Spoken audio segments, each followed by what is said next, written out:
kan kita kalau lihat nih sebenarnya juga orang yang konsisten, kita udah tahu kiprahnya, punya kecintaan di publik, punya kecintaan untuk bantu orang gitu ya. So what's next? Pernah kepikir nggak untuk masuk politik? Karena sebenarnya what you're doing itu udah sangat dekat dengan apa yang kita kerjakan di sektor publik. Oke. Gitu ya. Oke. Ini setiap kali saya ketemu sama tokoh politik pasti Oh selalu gitu ya? gitu. Ya. Miss Mary tertarik ya pengen masuk ke politik? Jawabannya ini dong. Kadang-kadang selalu ditanya seperti itu. Well, kalau Sis Grace tanya saya ketika kita syuting 4 tahun 5 tahun yang lalu, pada saat itu saya bilang I don't think it's my path gitu, karena saya udah sangat nyaman berada di tempat saya sebagai seorang profesional entrepreneur yang bisa berkontribusi dengan apa yang saya tahu, apa yang saya bisa dengan pengalaman saya gitu. Karena bayangan saya kalau di dunia politik itu sesuatu yang saya tidak mengerti, tidak mengenal, dan saya merasa itu bukan bidang saya lah. Itu dulu mungkin 5 tahun yang lalu ya.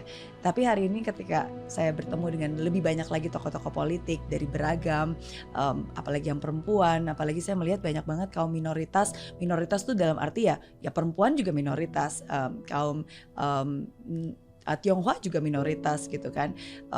Dari yang agama yang berbeda pun, misalnya dari Kristen atau mungkin dari agama-agama lain pun juga mereka terjun ke dunia politik. Ya saya melihat bahwa definitely pasti ada sesuatu hal yang baik yang bisa dilakukan, dan to really create a positive impact secara meluas dan banyak dampaknya, ya lagi-lagi pasti harus ada di pemerintahan gitu. Jadi disitulah saya membuka pikiran saya, dan ya suatu saat nanti, tidak sekarang, tidak dalam waktu dekat, belum ada rencana konkret, belum ada waktu yang konkret juga, tapi I think I can definitely contribute something tangible and real to the government. Dimanapun saya ditempatkan, saya yakin itu adalah tempat di mana ya at least saya harus bisa berkontribusi dengan bakat, minat, dan sesuatu yang bisa jadi manfaat gitu. So, ini jawabannya udah politis nih. Oh gitu. Oh gitu ya. Semoga menjawab pertanyaan ya. Iya. Jadi I'm open tapi belum ada exactly mau ngapain. Good. Kapan. Karena apa yang Krisis kerjakan sebenarnya udah arahnya ke sektor publik juga sih. Ya. Kita punya istilah kalau di PSI ibadah politik. Oh, ibadah politik. Apa tuh ibadah politik? Kadang orang lihat politik itu kejam, keras, kotor. Yes, bisa jadi seperti itu. Tapi kalau dipakai dengan baik, sebenarnya ada banyak kebaikan yang bisa kita kerjakan dengan uang kita yang pribadi. Misalnya kita mau nolong orang gitu ya, mau nolong orang berobat atau apa sekolah, paling berapa orang sih bisa kita bantu. Tapi dengan regulasi kita bisa bikin mau bikin pelayanan kesehatan yang lebih jangkauannya lebih banyak misalnya. Itu kan kayak program BPJS gratis kan policy gitu kan, kebijakan yang bisa nyentuh langsung seluruh masyarakat Indonesia, langsung kebantu gitu kan misalnya. Jadi itu ibadah politik itu juga nilainya sangat-sangat besar yang hanya bisa dilakukan dengan kita bikin kebijakan yang baik, jadi bisa bantu orang lebih banyak. Kayak Sis Mary mungkin akademinya udah banyak orang yang terbantu. Tapi bayangkan kalau itu benar-benar masuk dalam kurikulum. Kayak misalnya anak-anak sekarang butuh kurikulum yang lebih relevan misalnya. Kenapa nggak ada kurikulum entrepreneur? Mungkin kalau sekolah swasta ada, sekolah negeri belum ada. Padahal itu kan life skill, gitu kan. Gimana how to manage your money, gitu kan. Karena banyak orang kita lihat kalau abis lebaran bisa 0 loh. Bisa gak punya uang sama sekali, dihabisin semua sekali lebaran gitu kan. How do you manage your money gitu kan. Jadi kayak gitu-gitu kan, kenapa gak ada jadi kurikulum sih?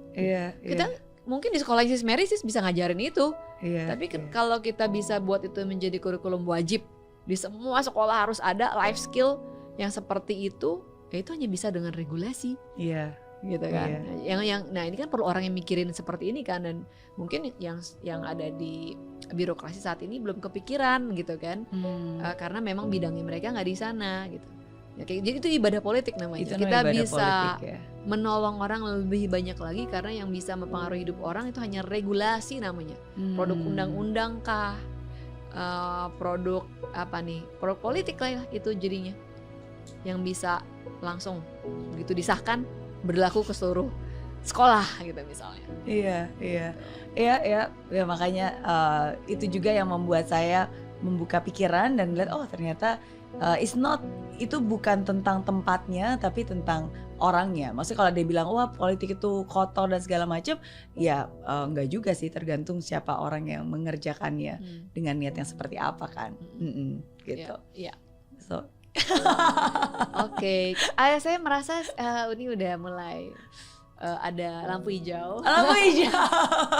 Tapi itu salah satu doa saya sih, Chris.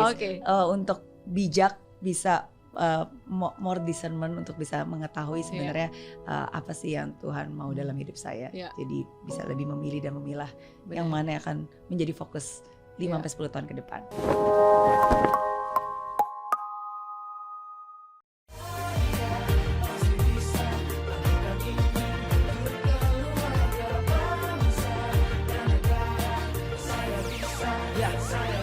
Laksana bumi tanpa hujan, hidup tanpa tujuan, kering dan mati tanpa hijaunya tumbuhan.